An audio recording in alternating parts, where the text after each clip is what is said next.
Happy Thursday, fourth graders. Today we are going to be continuing to read The State Government and Its Citizens by Lisa Simone. We're going to keep on looking for those main ideas and key details, but this time, instead of writing them down in a chart, we're going to be using them to share what we can learn about the three branches of government. So we're going to be looking at this section in the story. It's titled The Three Branches of State Government. Starts on page 13 and ends on page 15. Okay, so let's go through some of this together and see what we can find. The three branches of state government. No two state constitutions are exactly alike, but they are all the same in one way. Each constitution divides the state government into three branches or sections. That seems pretty important since it sounds just like the title of our section, Three Branches of State Government. Right here it says each constitution divides the state government into three branches or sections. So let's go ahead and underline that so we know it's some important information.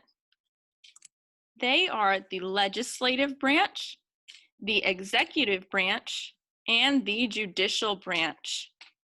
Look at that. There are our three branches.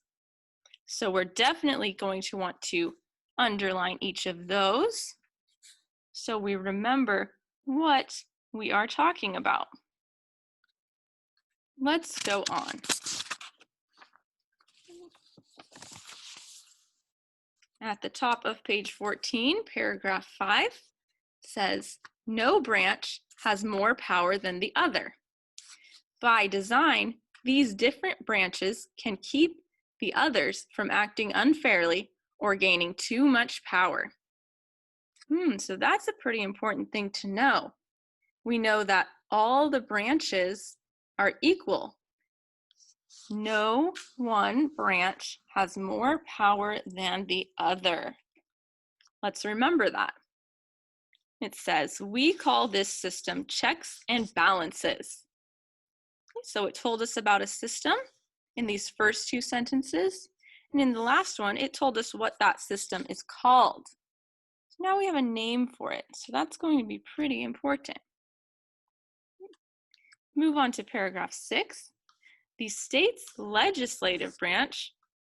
So which paragraph is this? Is this paragraph? What branch of the government is this paragraph going to tell us about? Sorry, guys. Which branch of the government do you think this paragraph is going to be telling us about? The legislative branch. So let's put a star by it. So it seems like that is going to be our main idea for this paragraph, talking about the legislative branch. The state's legislative branch writes new laws and makes amendments or changes to old laws. This branch includes representatives and senators who were elected by voters. So it tells us what is included in the legislative branch. We have representatives, we have senators, and these people were elected by voters.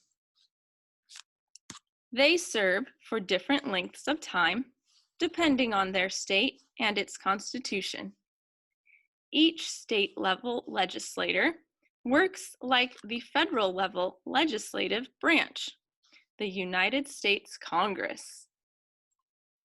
So we learned about a federal-level legislative branch, which is the United States Congress. Okay, but we're talking about state governments here. We want to know about state governments. So why do you think it would mention the federal level?